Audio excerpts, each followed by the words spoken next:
panahon na naman para magbakasyon. Bilang isang OFW, ito yung araw na hinintay namin, ang makauwi at makasama ang pamilya sa Pilipinas. At ito na nga, lulan tayo ng isang malaking bangka na kung tawagin sa amin ay lansya, at kaya itong magkarga ng 25 katao.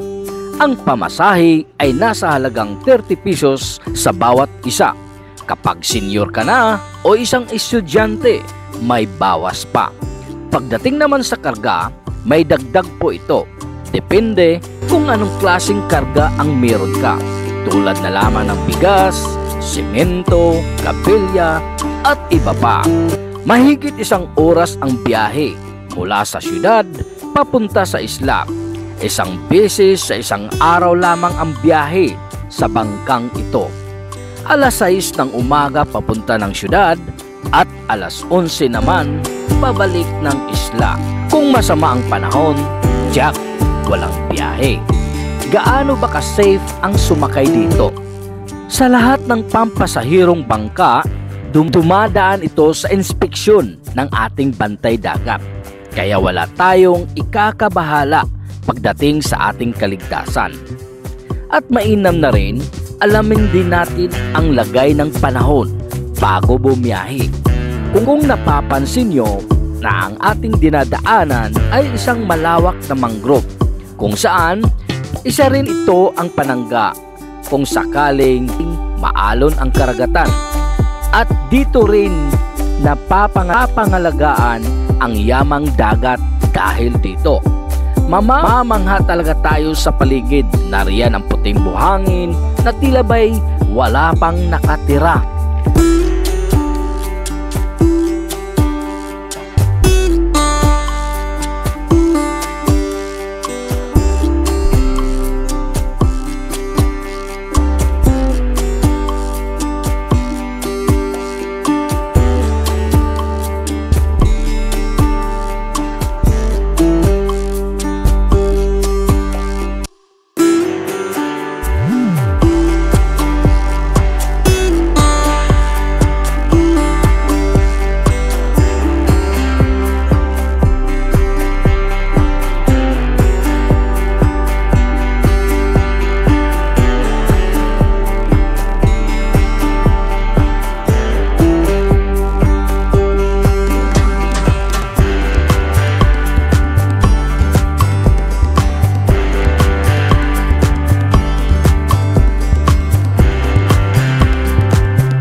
Sa wakas, nandito na nga tayo sa aming tahanan.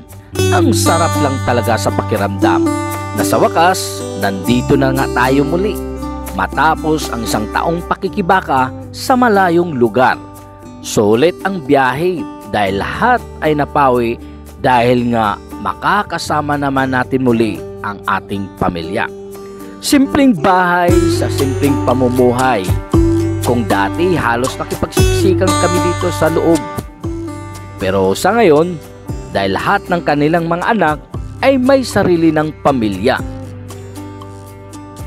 Kaya sa ngayon, 2 na lang sila ni nanay at ni tatay ang namumuhay dito sa bahay na ito. Hindi maging kumpleto ang araw ng ating bakasyon kung hindi tayo makauwi sa kung saan tayo nanggaling. Kaya habang nandito pa tayo, pilitin natin na balik-balikan at iparamdam ang pagmamahal natin sa kanila at hindi nasusukat sa layo ng ating nararating.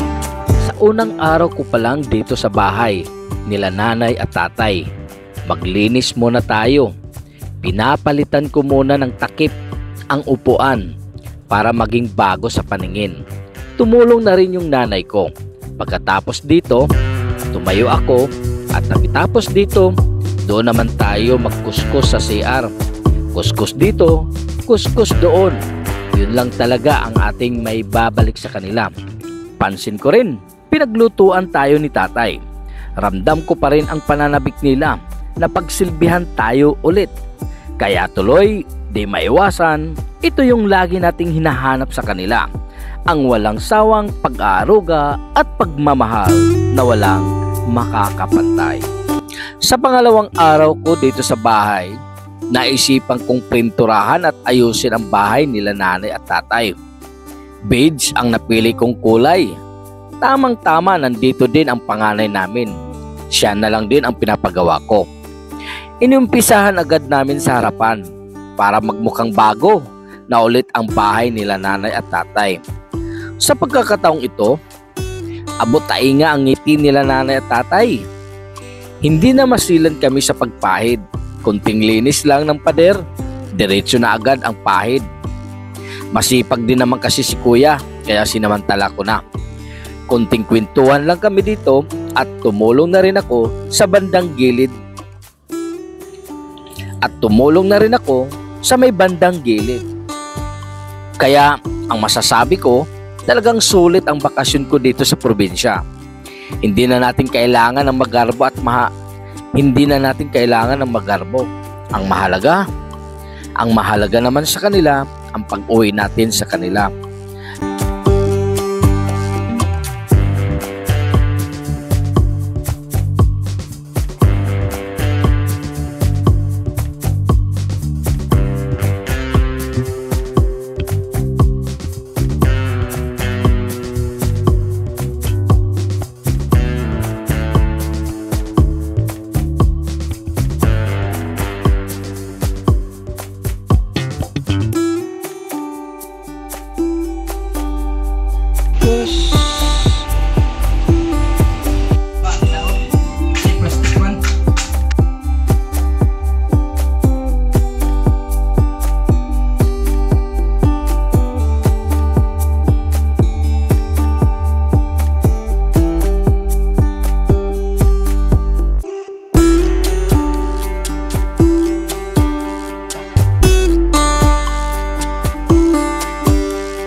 Siya nga pala may kamuting kahoy na pinapaabot ng kapitbahay namin.